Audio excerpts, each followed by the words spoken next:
Amazon est aujourd'hui l'un des piliers d'enrichissement les plus plébiscités dans le monde. Aujourd'hui, quand tu vas sur Internet, tu tapes comment se faire de l'argent rapidement. Amazon est dans les top 2 des recherches. Mais je me suis toujours demandé, qu'est-ce que ça prend vraiment pour lancer un business Amazon? Quels sont les coûts qui sont affiliés? Est-ce que c'est quelque chose qui est facile? Est-ce que c'est quelque chose qui est difficile? Quel est vraiment le seuil de rentabilité dans un business comme celui d'Amazon FBA? Et pour répondre à cette question, je vais à la rencontre d'aujourd'hui d'un entrepreneur à temps partiel, pas à temps plein, qui a pu lancer son business Amazon avec beaucoup d'autres activités à côté et qui aujourd'hui se fait énormément d'argent. Aujourd'hui, Francesco va partager avec nous son parcours, ses étapes, ses challenges et ses chiffres qu'il fait dans le business Amazon. Après le générique.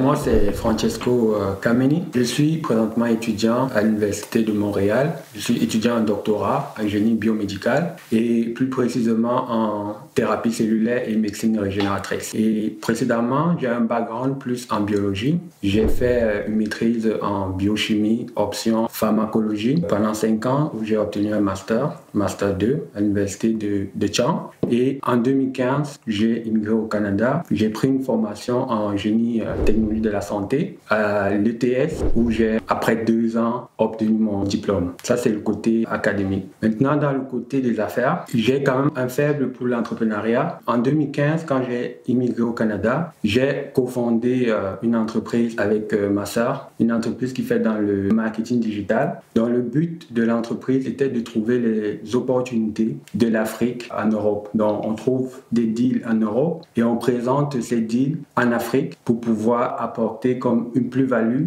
dans différentes activités en Afrique. Tout récemment, j'ai essayé de me lancer en e-commerce, donc plus dans la vente en ligne, où on devrait proposer des produits dépendamment de la demande aux clients et chercher à vendre. Okay. Donc, c'est ce que je fais en parallèle avec mon doctorat qui est en cours. Okay. Et quelle plateforme tu utilises pour vendre en ligne? La plateforme principale qu'on utilise actuellement, c'est Amazon pour le vendre en ligne. Et en parallèle, nous avons aussi notre propre site internet qu'on essaie de développer pour pouvoir agrandir le business. Je pense que mon éditeur justement est très intéressé à savoir plus sur la vente en ligne sur Amazon. Bon, la première question que je vais te poser avant de rentrer dans le fond du sujet qui est la vente sur Amazon, c'est pourquoi Amazon en fait? Je veux dire, tu as quand même un parcours très diversifié. Tu fais du biomédical, tu as presque un PhD, toi tu seras doctorant, tu as aussi des compétences ailleurs. Mais pourquoi tu t'es dit que c'est sur Amazon que tu vas faire tes affaires en fait? Ok, ça c'est une très bonne question. Il faut se dire, nous, de la base, c'était la vente en ligne. J'ai oublié de vous dire que le business, je l'ai développé avec mon épouse. Donc, nous sommes deux activement dans ce business. Donc, en fait, nous avons choisi la vente en ligne en général. Vu que nous faisons le doctorat, il fallait trouver une activité compatible à ce qu'on fait. Le doctorat, pour nous, c'était vraiment important d'aller jusqu'au bout. Et vu que nous aimons l'entrepreneuriat, il fallait trouver comme une activité qui serait complémentaire. Et la vente en ligne, c'est une des activités complémentaires pour quelqu'un qui est occupé à une activité. Donc, c'est un peu ça. Amazon, pourquoi? Premièrement, c'est le numéro 1 dans le e-commerce de vente. Il y a des milliards d'utilisateurs chaque jour qui achètent à Amazon. Donc, ceci veut dire qu'ils vont te donner une très grande visibilité si tu as un produit de qualité que tu veux vendre. Et un autre point, c'est que Amazon permet des vendeurs qui ont une marque déposée de pouvoir expédier leurs produits, donc gérer le stock de la commande, donc ce qui te retire beaucoup des poids sur les épaules là. Et là, tu pourras céder ton business, le mettre en vente et Amazon te charge du reste pendant que tu es occupé à faire autre chose, ton business marche. Okay. Donc, c'est pour ça que nous avons choisi Amazon pour un temps. Ouais. Donc, si je comprends bien, vous avez pris la vente en ligne déjà à cause de la flexibilité que ça donnait en fait. Effectivement. Donc, vous pensez que parmi les business qui existent aujourd'hui, les business en ligne sont ceux-là qui permettent d'être assez flexibles et les faire en même temps que d'autres activités comme par exemple le travail, le PhD, etc. Ouais, très flexible parce que c'est vraiment, on va dire, c'est l'idéal pour générer des revenus passifs. Okay. Donc même quand tu dors, quand tu travailles, ton argent rentre dans ton compte bancaire. Ok. Et vous avez choisi Amazon parce qu'ils peuvent gérer toute la logistique qui est derrière en fait? Oui, et aussi parce qu'ils peuvent t'offrir une très grande visibilité. Ok, donc c'est déjà un carrefour où les gens passent et tu as besoin d'apporter un produit. Un produit, c'est ça. Et vu que Amazon renferme les deux critères, on a dit ok, on y va, Amazon. C'est vrai que de nos jours, il y a beaucoup de gens qui font de la publicité d'Amazon. Les gens disent qu'on peut devenir millionnaire sur Amazon et souvent quand tu suis les vidéos de ces personnes-là, on a l'impression, en tout cas moi particulièrement, j'ai l'impression que c'est facile. J'ai l'impression qu'aujourd'hui, si tu lances un produit sur Amazon, tu deviens millionnaire, ta première année, tu fais 1 million de chiffre d'affaires, quoi. Et la question que j'ai envie de te poser aujourd'hui, et je pense que c'est vraiment quelque chose qui intéresse beaucoup de monde, c'est est-ce que tu peux nous décrire un peu le processus par lequel tu es passé pour mettre ton premier produit sur Amazon? C'est-à-dire qu'au moment où tu as dit ok, je veux vraiment faire Amazon, qu'est-ce que tu as mis sur pied? Qu'est-ce que ça t'a pris en termes de temps, en termes de ressources pour pouvoir lancer ton premier produit? Ok, c'est très important pour ceux qui veulent se lancer sur Amazon. La première des choses, c'est de comprendre comment ça fonctionne. Donc, il faut comprendre comment le business fonctionne du début jusqu'à la fin. Et la meilleure façon de bien comprendre ça, c'est qu'il faut se former. Donc, il faut se former, il faut savoir, ok, quelles sont les différentes étapes clés, quelles sont les étapes où je peux perdre plus d'argent, quelles sont les étapes où je peux aller plus rapidement. Et c'est juste la formation. Donc, il existe plusieurs formations en ligne et c'est plus des personnes expérimentées qui les donnent. Donc, ça permet déjà de comprendre le processus. Et quelle formation tu as suivi? Je me suis formé avec Stéphanie Mbida dans Parlons du business. Oui, ça fait 1 an, jour pour jour, que mon épouse et moi, nous avons pris la formation pour comprendre le business et nous continuons toujours à bénéficier de ses services parce que dans sa formation, il y a comme un coaching, on va dire, permanent avec elle. Donc, il faut connaître comment ça se passe. Ensuite, quand tu connais déjà comment ça se passe, la première des choses à faire, c'est la recherche du produit. Et sans vous mentir, c'est l'étape qui peut vous prendre énormément de temps. En termes de temps, quand tu dis énormément de temps, c'est 1 an, 6 mois, 2 ça semaines. dépend. Si tu es très engagé dans « ok, je veux ce produit » et que tu mets le temps, en termes d'heures, je dirais, ça peut te prendre plus de, on va dire, 5000 heures en moyenne. Donc, on pourra dire peut-être, si tu donnes 2 heures de temps par jour pour trouver ce produit, ça peut te prendre 1 mois et demi. Mais quels sont les critères en fait que tu utilises pour trouver le bon produit qui se vendrait? Ça, comme critère, il y a plusieurs critères, mais je vais juste énumérer les plus importants. Premièrement, il faudrait savoir dans quel marché tu veux te lancer. Ça, c'est la première des choses. Si, par exemple, tu veux te lancer dans le marché de l'Amérique du Nord ou aux États-Unis, parce que nous, on vend principalement aux États-Unis, il faut d'abord définir ça. Par la suite, il faudrait trouver un produit dont la demande est vraiment importante. Donc, une forte demande, pas seulement saisonnière, mais une demande sur le long terme, étendue sur toute l'année. Et lorsque tu as la demande, le produit qui a une forte demande, il faudrait trouver un produit qui a une faible compétition. Donc, un produit qui pourra te permettre d'entrer facilement dans le marché sans toutefois dépenser d'énormes sommes d'argent. Donc, ça, c'est un autre point qui est très important. Et lorsque tu as un produit qui a une demande élevée ou la compétition n'est pas forte, il faudrait définir ton moyen de différenciation dans le marché. Si tu vois que tu as une différenciation significative comparée aux différents vendeurs et que ton produit est en demande sur toute l'année et qu'il a une marge de bénéfice entre 20 et 30%, là, tu as ton bon produit. Bon, il y a d'autres critères qu'il faut regarder. Mais quand tu dis, ça peut être quoi un critère de différenciation, par exemple? Un critère de différenciation, par exemple, tu peux constater que, ok, dans ton marché, la majorité des vendeurs proposent un produit des mêmes quantités. Et là, tu peux venir, ok, je viens, au lieu de donner 1, je viens avec 2 produits. 2 produits au lieu de 1, peut-être au prix concurrentiel. Si tu trouves un bon fournisseur qui peut te faire ça, là, le client voit que ça le fait. Mais généralement, pour avoir une très bonne différenciation de ton produit, il faut écouter ton marché. Il faut savoir ce que ton marché veut, interroge-le et c'est au niveau des commentaires. Donc, il faut prendre du temps pour aller commentaire par commentaire sur chaque listing de vendeur, que ce soit dans ton marché ou dans un autre marché. Il faut connaître le besoin de ce produit. Et généralement, certains clients vont écrire en se fâchant sur le produit ci et ça, le produit ci et ça. C'est peut-être plus les 1 ou 2 étoiles. Et dans les 4, 3 étoiles, certains vont donner, ok, j'aime ce côté, ce produit, mais je pense qu'on devrait améliorer de ce côté. Et c'est ces informations que tu collectes. Et si tu savais que c'est représentatif dans les besoins des clients, tu peux maintenant adresser ce besoin à ton manufacturier pour rentrer dans ce marché. Là, tu as différencié en fonction de ton marché. Et il y a plusieurs techniques de le faire et ça prend énormément de temps. Ok. Quelque chose que tu as dit tout à l'heure qui m'a quand même frappé. Tu as dit que toi, tu t'es lancé dans le marché américain. Ah ouais. Pourtant, tu es francophone. Oui. Pourquoi?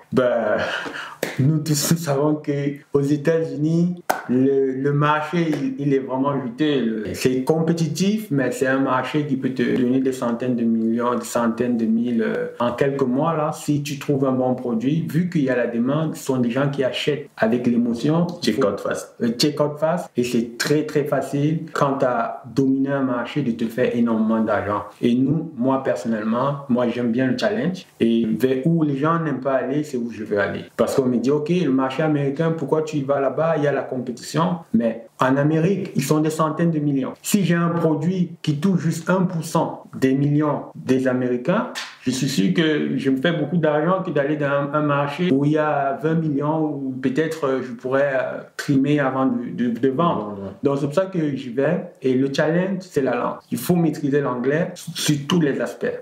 Vu que le produit, les Américains ne parlent que anglais, que ce soit le produit, la communication et tout ce que tu vas faire, c'est en anglais. Donc si tu maîtrises l'anglais et que tu aimes les challenges, vas-y en Amérique, que ce soit au Canada, parce que le Canada est aussi bilingue, mais en majorité anglophone, ou aux États-Unis, te lancer et pour pouvoir te faire de l'argent avec le temps, si possible. Donc, pour revenir aux critères de produit, je résume, il faut avoir un produit à une forte demande, il faut t'assurer que la compétition n'est pas farouche et le plus important, c'est la marge, parce qu'il faut avoir une marge bénéficiaire intéressante et entre 20 et 30% de marge. Si tu as un produit qui se vend constamment 20 et 30% de marge, c'est sûr que sur le long terme, tu rentres dans tes investissements, dans tes frais. Ok, super. Lorsque tu as le produit, là maintenant, il faut trouver le fournisseur. Et ça, c'est un autre challenge. Donc, le fournisseur, il va répondre à tes besoins. Et là, comme je disais, il faudrait d'abord avoir ta différenciation, savoir comment tu conçois ce produit, comment tu veux te lancer. Et avant d'aller trouver le fournisseur, il faut avoir une idée claire de ce que tu veux. Ça va te sauver le temps. La plateforme qu'on utilise le plus souvent, c'est Alibaba. Il y a plein de fournisseurs chinois qui font des très belles choses. Et trouver le bon fournisseur, ça c'est un autre challenge. J'imagine que les fournisseurs aussi, ça dépend du secteur dans lequel tu veux faire ton produit. Ah oui, généralement Alibaba renferme plein. Si tu trouves un produit sur Amazon, il y a 99% des chances que tu peux trouver un fournisseur sur Alibaba en Chine. Ouais. Donc c'est le plus utilisé. Et une idée claire de ce que tu veux, tu peux voir le fournisseur. Il y a des techniques pour trouver des bons fournisseurs. Tout ça c'est dans la formation. Tu trouves ton fournisseur et maintenant tu ne passes pas la commande directement, mais tu demandes à avoir un échantillon de son produit. Que tu payes déjà. Ben oui, que tu payes, mais c'est juste, un produit. Okay. Et il te livre, tu regardes, tu checkes si c'est bon. Et maintenant, si la qualité est bonne, tu transmets tes besoins spécifiques de ce que tu veux. Et là, il va prendre un temps pour le concevoir. Après, tu l'envoies à Amazon. Okay. Si c'est Amazon qui s'occupe de la livraison. Oui, si c'est Amazon qui s'occupe de la livraison ou dans ta plateforme de livraison, tu l'envoies et là maintenant, tu commences avec le marketing. Parce qu'il y a des étapes précises pour le faire. Il y a un plan de lancement de produit. Il faut savoir comment tu veux lancer ton produit. Tout dépend de ton marché. Et un lancement bien réussi te fait exploser des ventes. Et si tu rates ton lancement, tu vas perdre beaucoup d'argent et tu vas trimer à vendre. Comme on s'est dit, Amazon offre la visibilité. Il faut être visible. Et pour être visible, il faut être en première page. Vu que 80% des clients Amazon qui veulent acheter n'ont pas le temps. Et ce qui leur sera proposé, ils vont acheter. Donc, il faut être à la première page. Et pour être à la première page, ça demande beaucoup d'argent sur Amazon. Et plus c'est compétitif, plus tu dois dépenser pour pouvoir être à la première page. Ça veut dire que si pour ton lancement, tu te contentes de payer de la pub sur Amazon pour être en première page, tu peux faire un gros chiffre d'affaires, mais par contre, tu seras peut-être dans le négatif. Ouais, c'est ça. Et comme je l'ai dit, il faut connaître comment le système fonctionne. À Amazon, tu peux vendre toute l'année, mais tu ne donnes que l'argent à Amazon sans faire de bénéfices. Ouais. Donc, il faut connaître comment le système fonctionne pour pouvoir rentrer dans tes fonds. Et généralement, le premier lancement, c'est un lancement test. C'est un lancement qui te permet de paramétrer tous tes chiffres, de vérifier ta stratégie, vu que tu dois faire un listing, tu dois prendre des photos, de regarder ta clientèle. Donc, il y a plein d'améliorations que tu dois faire. Lorsque tu auras lancé ton produit, tu seras en première page et que tu as optimisé tous les paramètres de ta boutique, maintenant avec la deuxième, troisième livraison, tu commences à te faire beaucoup d'argent et ça peut se maintenir comme ça toute l'année. Et c'est comme ça qu'en 1 an, 2 ans, tu fais des centaines de mille dollars. Okay. Mais de tout ce parcours-là, en fait, j'imagine qu'il y a forcément une difficulté qui a peut-être été la plus grosse dans ton apprentissage, dans ton premier lancement. Est-ce que tu peux en parler? Ah oui, effectivement. La difficulté que nous avons rencontrée, c'était plus au niveau du lancement. On s'entend qu'il y a des difficultés partout, mais la plus frappante, c'était le lancement du produit. C'est-à-dire que tu avais déjà fait ton produit, tu avais déjà la recherche du produit, il était disponible. Et là, c'était l'étape de marketing, en fait, pour le lancer. Ouais, c'était l'étape de marketing parce que, en fait, les délais, le temps que tu trouves le produit à la commercialisation Amazon, ça peut te prendre environ 4 mois.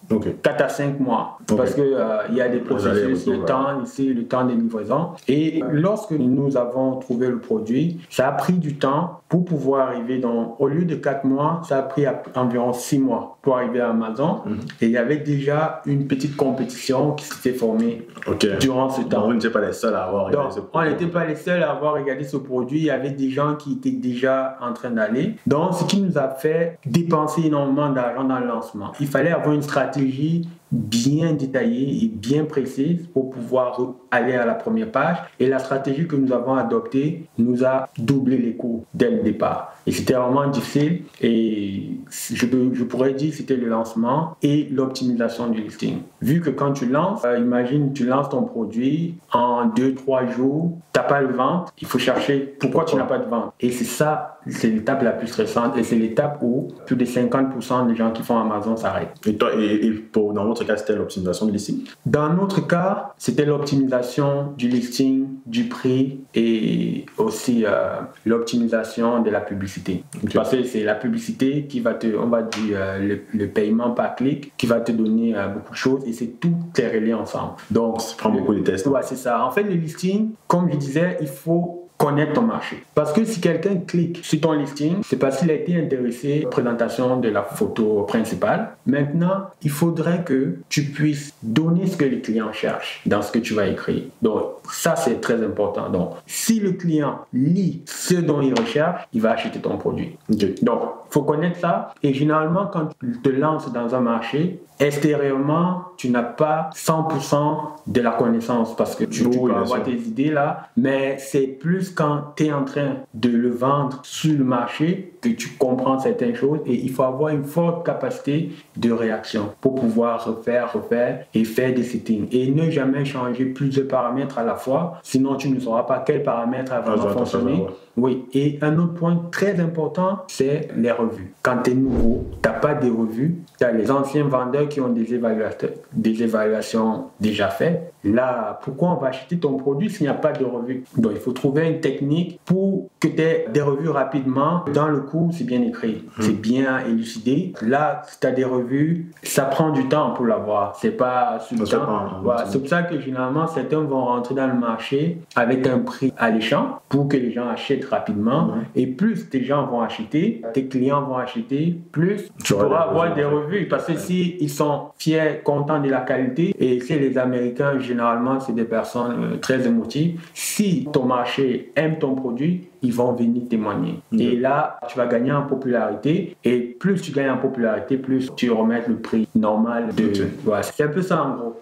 Et tu as parlé tout à l'heure des finances en fait. Et moi, souvent, quand je regarde les gens parler d'Amazon, très peu parlent du coût de lancement d'une aventure comme Amazon en fait. Est-ce que toi, tu peux nous dire un peu, jusqu'au moment où tu as lancé? Parce que j'imagine qu'avant d'avoir lancé, tu avais 0 retour. Donc, tu n'avais pas d'argent qui rentrait. Tu faisais que dépenser pour créer ton projet, etc. Donc, du moment où tu as dit que tu vas faire Amazon, au moment où tu as justement mis ton produit sur le marché, en évaluation financière, combien à peu près ça peut t'avoir pris en fait? Ou, je sais que ça dépend beaucoup de produits, mais est-ce que tu peux un peu nous quantifier, dire, ok, si par exemple, est-ce que quelqu'un avec $1000 peut se lancer sur Amazon? Je dirais, à Amazon, il y a différentes catégories. Il y a la vente en gros, le wholesale, comme on dit souvent, et il y a dirais le private label. Donc, du genre, tu as ta propre marque que tu vends. Si tu fais la vente en gros, le wholesale, tu n'as pas besoin de beaucoup de financement pour le faire parce que rechercher le produit, c'est pas que tu vas chercher un produit dont tu vas poser ta marque, mais tu vas chercher un produit qui se vend déjà et tu vas juste aller dire je le vends. Donc, tu vas le rentrer dans ce listing. On appelle ça généralement FBM. Donc, tu auras tes produits. Tu peux aller sur Walmart, tu scannes le produit. Il s'appelle ça le retail arbitrage. Tu scannes le produit et quelqu'un le vend. Un client l'achète, tu le livres. Ouais, un peu comme le dropshipping. Oui, un peu comme le dropshipping et tout. Donc, ça prend moins d'argent généralement. Et c'est toi qui gères la livraison, c'est toi qui gères tout. Mais je veux prendre ta question dans le cas du private label où tu vas apposer ta marque et c'est Amazon qui gère. Ce qu'on appelle Amazon FBA. FBA, oui. Amazon va gérer ton inventaire, expédier tes produits et tout le reste. Là, ça demande un peu plus de fonds. Je dirais, si tu as environ 5 à 10 000 dollars US, tu peux commencer par un produit pas très cher. Tu peux te lancer si ton produit à la livraison et à la fabrication te prend environ 5 000 dollars US. Tu as 2 000 dollars que tu mets dans la publicité et tu essayes de gérer avec le reste. Ça peut donner. Donc, d'après toi, en dessous de 10 000 dollars US, ça vaut pas le coup? En dessous de 10 000 dollars US, je dirais ne pars pas aux États-Unis. Oui, ça il faut être clair. Ne pars pas aux États-Unis parce que tu ne pourras pas suivre l'inventaire. Ouais. Tu vois, donc généralement aux États-Unis, les produits peuvent se vendre 1000 unités par mois. 1000 unités par mois, parfois 2000. Il y a des produits sur lesquels je suis en train de vouloir me lancer. Donc 1500 par mois. Et imagine, tu as 1500 produits qui se vendent le mois. Il faut que tu aies un inventaire de 2 mois dans Amazon. Et il faudrait que tu aies l'argent pour commander avant que l'inventaire ne finisse. Et en même temps, le produit, disons, il coûte 5 dollars à la fabrication. Donc tu vois qu'on n'est pas à 10 000 dollars là. On est peut-être à 20 000 ou 25 000 dollars US. Donc, je dirais généralement que tout dépend de ton taux de rentabilité que tu aimerais avoir. Ça va dépendre plus de ton taux d'investissement. Okay. Donc, si tu as 15 000 dollars US, tu peux te lancer sur Amazon et avoir un bon retour. En termes de flux d'argent, en fait, est-ce que c'est à la fin du mois qu'Amazon te paye? Est-ce que l'argent ne rentre pas aussi dans chaque semaine qui fait que tu peux avoir un flux et commander beaucoup plus? Ah non. Si tu veux te lancer sur Amazon, premièrement, il faut avoir l'argent d'une commande entière et il faut avoir la même somme dans ton compte bancaire directement. Donc, pour être plus explicite, si ton produit te coûte 10 000 dollars de la fabrication à l'expédition, tu dois avoir un autre 10 000 dollars dans ton compte bancaire et ne pas compter sur l'argent que tu vas te faire sur la première commande. Parce que qu'est-ce qu'Amazon fait? Quand un client achète ton produit, l'argent va dans le compte du vendeur. Ça ne part pas dans ton compte bancaire et Amazon a des versements sur une base régulière environ dans les 2-3 semaines. Et cet argent, si on dit 2-3 semaines avant que ça arrive dans ton compte et que tu as vendu les 3/4 de ta marchandise, si tu n'as pas passé une commande avant, tu tombes en rupture de stock. Okay. Donc c'est pour ça qu'il faut toujours avoir l'argent en backup disponible pour pouvoir acheter ta marchandise. Donc on va dire avancer de l'argent pour récupérer plus tard. Donc si tu as trouvé un produit à Amazon qui coûte 10 000 dollars et que tu veux te lancer, il faut avoir environ 25 000, 30 000 dollars. Okay, je comprends. Pour dire que, ok, là, je suis prêt à me lancer sur ce produit-ci parce que j'aurai de l'argent de côté pour compléter mon inventaire sans toutefois attendre que j'ai le retour. Et après environ 3, 4, 5 commandes, tu n'auras plus besoin d'un argent derrière. Ce sera les revenus, les bénéfices de ce que tu t'es fait qui sera vraiment là pour gérer. Donc, ça prend du temps pour l'avoir, mais il faudrait avoir environ 3 fois la somme d'investissement. Ok, je vois. À peu près. Étant donné que Amazon fait beaucoup à faire, enfin, les fournisseurs Amazon font beaucoup à faire avec des fournisseurs en Chine qui fabriquent les produits et tout. Je sais que pendant la Covid, les délais de traitement étaient quand même assez longs. Oui. Est-ce que vous, particulièrement, ça vous a impacté dans votre business? Je dirais oui et non. Donc oui, pourquoi? Parce que nous, on a commencé notre business pendant la Covid. Okay. Donc c'est pendant la Covid qu'on a eu ce déclic-là pour pouvoir passer à l'action. C'était vraiment au début de la première vague qu'on a commencé à réfléchir là-dessus.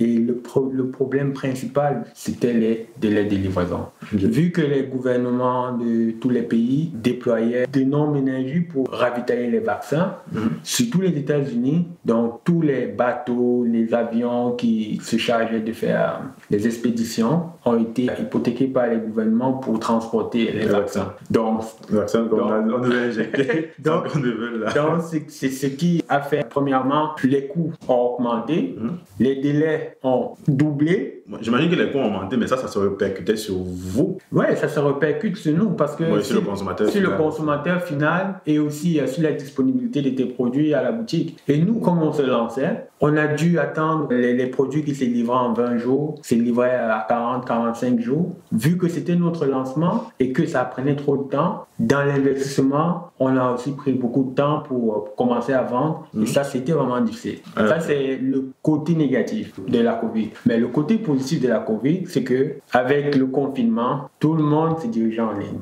Donc, tu avais plus de chances de plus vendre dans le e-commerce sur Amazon que de vendre en présentiel où tout était fermé. Ouais, mais les délais de livraison étaient quand même énormes, je veux dire. Livraison de Amazon au client? Ouais. Ah non. Amazon au client, ce que Amazon sait faire, c'est satisfaire sa clientèle. Donc, si Amazon doit investir $10 000, 10 millions de dollars pour satisfaire sa clientèle, il va le faire. Parce que pour eux, c'est la clientèle. Donc, si un client commande même ton produit, il dit il est fâché, il ne veut plus après 2 semaines, Amazon le rembourse. Et il te prend ton argent, il le rembourse directement. Parce qu'il veut conserver sa clientèle. Ouais. Donc, je dirais que le groupe Amazon et les vendeurs sont fait beaucoup d'argent durant la Covid. Et je dirais que c'est le côté positif de la Covid dans le e-commerce et aussi dans nos activités à nous. Mais vu qu'on est censé trouver des produits qui doivent se vendre toute l'année sans forcément des facteurs intrinsèques ou externes, le Covid peut juste améliorer tes ventes.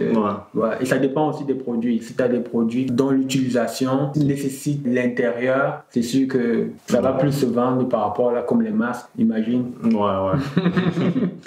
Mais c'est fou comme une entreprise américaine dépend autant de la Chine en fait. Je veux dire, Amazon aujourd'hui, son business model est quand même basé sur le fait que les fournisseurs, en tout cas les vendeurs Amazon fabriquent des trucs en Chine. Si jamais, je sais qu'il y a beaucoup de tensions entre la Chine et les États-Unis pour plusieurs raisons, mais je veux dire, si jamais les relations commerciales de ces deux pays arrivent au point où elles se brisent, mais les entreprises comme Amazon... Je suis prêt à te parier que les deux pays auront toujours des tensions, mais ils vont garder l'économie parce que c'est gagnant-gagnant. Ouais.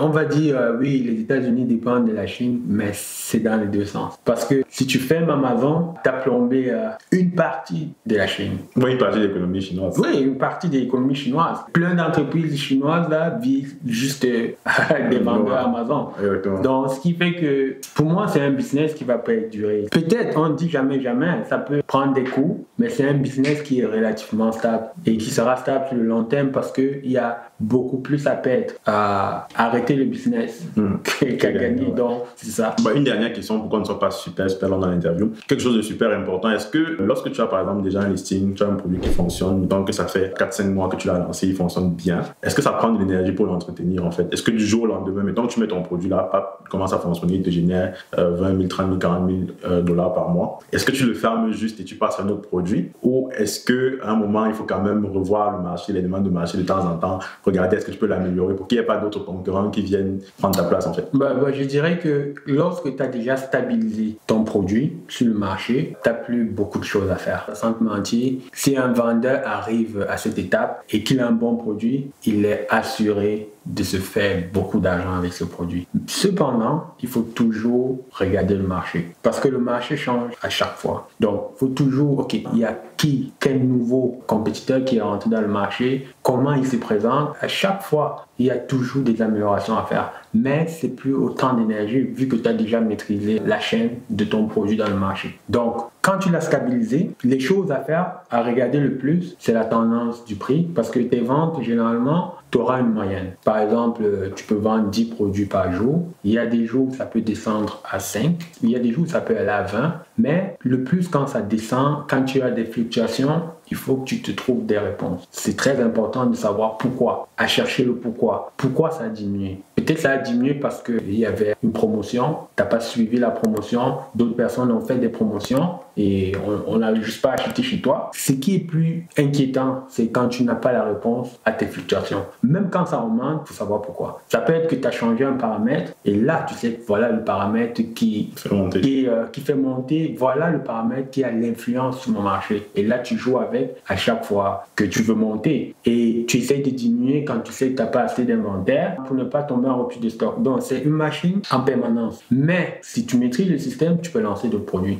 Comme notre entreprise, on a pris environ 8 mois, on va dire 7 mois pour stabiliser le premier produit qui est sur Amazon. Et là maintenant, nous sommes en train de vouloir lancer un autre produit. L'objectif de l'entreprise, c'est de mettre 2 nouveaux produits cette année dans le marché. Vu qu'on maîtrise déjà les rouages du système, c'est plus facile pour nous de rentrer et le stabiliser au même moment. Mais ça demande beaucoup de ressources, beaucoup d'argent aussi parce que, comme je disais, le prix initial de ta commande, tu dois le multiplier par 2, 3 pour avoir assez d'argent pour faire tes inventaires. Mais quand un produit déjà qui fonctionne bien, c'est sûr que le reste va venir. Et c'est souvent dans 1 an. Généralement, si tu veux réussir, tu vois des gens qui ont réussi dans Amazon ou qui vont échouer. Dans 1 an et demi, quand il a lancé le produit, soit il ferme, soit il continue, il se fait l'argent. Okay. Donc c'est souvent environ 1 an. 1 an pour tester le truc. 1 an pour tester tout le reste. Je conseille à beaucoup de jeunes qui veulent se lancer dans l'entrepreneuriat d'essayer la vente en ligne. Peut-être pas Amazon, mais la vente en ligne en général, c'est vraiment une activité qui peut être complémentaire à plein d'autres activités dans le domaine. Que tu sois en travail, que tu sois étudiant, tu peux faire ton travail à temps plein et gérer Amazon. Et si tu as un business qui fonctionne bien en ligne, tu peux prendre un assistant virtuel qui gère ta boutique pendant que tu fais autre chose. Il y a plein d'assistants virtuels qui offrent leurs services pour gérer ton business si tu veux pas passer trop de temps sur la vente en ligne, par exemple. Et ça te fait des revenus passifs qui peut te rendre millionnaire. Assez jeune. Assez jeune. Ok, un dernier mot. Dernier mot, c'est juste que croyez en vous et passez à l'action. Vous posez pas trop de questions. Est-ce que je suis capable de faire ça? Est-ce que... C'est sûr que si tu te poses trop de questions, dès le départ, tu auras beaucoup de réponses qui vont te freiner. Parce que tu vas te dire, ok, je ne peux pas ça, je ne peux pas ça. Mais lorsque tu te lances et tu crois en ce que tu veux, même dans la difficulté, tu vas trouver des solutions parce que tu te dis, je dois réussir. Donc, tu ne vends pas, tu ne vas pas dire, ah, c'est difficile, je ne vends pas. Tu vas dire, pourquoi je ne vends pas? Et tu vas chercher la réponse dans ton marché et tu améliores pour pouvoir pérenniser. Donc, croyez en vous et passez à l'action. Et merci Francesco d'avoir d'être prêté au jeu. Merci vraiment d'être venu pour partager ton expérience parce que de ce qu'on peut voir souvent en ligne et tout, beaucoup de gens font la pub d'Amazon, mais ce qui manque souvent, c'est une expérience concrète, une expérience vraiment réelle de quelqu'un qui est parti de zéro, qui a lancé un business sur Amazon, bien qui a lancé un produit sur Amazon et qui est en train d'avoir justement des retours. Donc, merci d'avoir partagé ça avec mon auditoire aujourd'hui. Et on se dit à plus pour la suite. Ok, ok, salut.